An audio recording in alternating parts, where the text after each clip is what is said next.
Hey everyone, so is AnyDesk not connecting? Maybe you can't remote into another device, the connection keeps timing out, or you get repeated error messages. That can be super frustrating when you need to access files or troubleshoot remotely.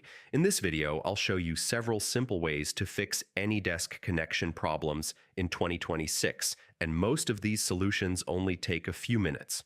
First, make sure your internet connection is stable. AnyDesk requires a reliable connection to establish a remote session, so check your Wi-Fi or wired network. Next, restart the AnyDesk app. Close it completely, wait a few seconds, and reopen it.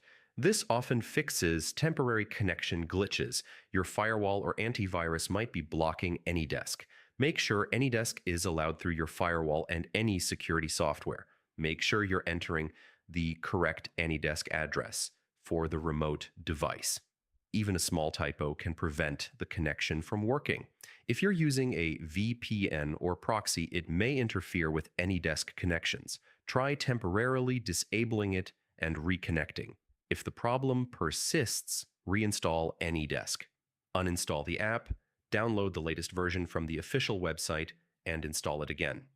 This usually fixes persistent connection errors. And that's it.